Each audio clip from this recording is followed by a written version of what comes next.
एक मोची जो कि बहुत ईमानदार और परोपकार करने वाला इंसान था। उसकी दुकान बहुत छोटी थी और उसकी आमदनी भी काफी सीमित थी, पर वह बहुत ईमानदार था और भगवान पर बहुत भरोसा करता था। इसलिए ईश्वर ने उसकी परीक्षा लेने का निर्णय किया। एक दिन ईश्वर उसके स्वप्न में आए और उन्होंने कहा कि कल सुबह मैं तुझसे मिलने तेरी दुकान पर आऊंगा। मोची ने सुबह उठते ही तैयारी शुरू कर दी। भगवान को चाय पिलाने के लिए दूध, चाय पत्ती और नाश्ते के लिए मिठाई ले आया। दुकान को साफ कर वह भगवान का इंतजार करने लगा। उस दिन सुबह से ही बहुत तेज बारिश हो रही थी। थोड़ी देर में उसने देखा कि एक सफाई करने वाली बारिश के पानी में भीगकर ठिठुर रही थी। मोची को उसके ऊपर बड़ी दया आई और भगवान के लिए लाए गए दूध से उसको चाय बनाकर पिला दी। दिन गुजरने लगा। दोपहर 12 बजे एक महिला बच्चे को लेकर आई और कहा कि मेरा बच्चा भूखा है, इसके पीने के लिए दूध चाहिए। मोची ने सारा दूध उस बच्चे को पीने के लिए दे दिया।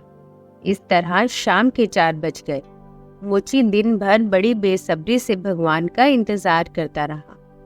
तभी एक बूढ़ा आदमी जो चलने से लाचार था आया और कहा कि मैं भूखा हूँ, अगर कुछ खाने को मिल जाए तो बड़ी मेहरबानी होगी। मोची ने उसकी बेबसी को समझते हुए मिठाई उसको दे दी। इस तरह दिन बीत गया और रात हो गई।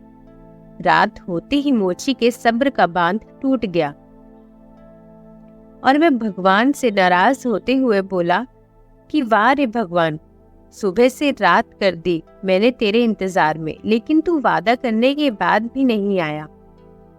क्या मैं गरीब ही तुझे बेवकूफ बनाने के लिए मिला था?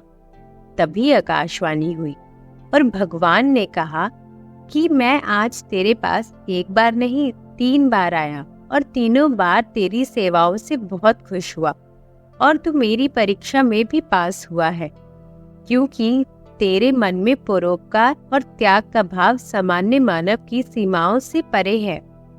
किसी भी मजबूर या ऐसा व्यक्ति जिसको आपकी मदद की जरूरत है, उसकी मदद जरूर करनी चाहिए, क्योंकि शास्त्रों में कहा गया है कि नर सेवा ही नारायण सेवा है और मदद की उम्मीद रखने वाले जरूरतमंद और लाचार लोग धरती पर भगवान की तरह ही होते हैं, जिनकी सेवा से सुकून के साथ एक अलग संतुष्टि का एहसास होता है। धन्यवाद।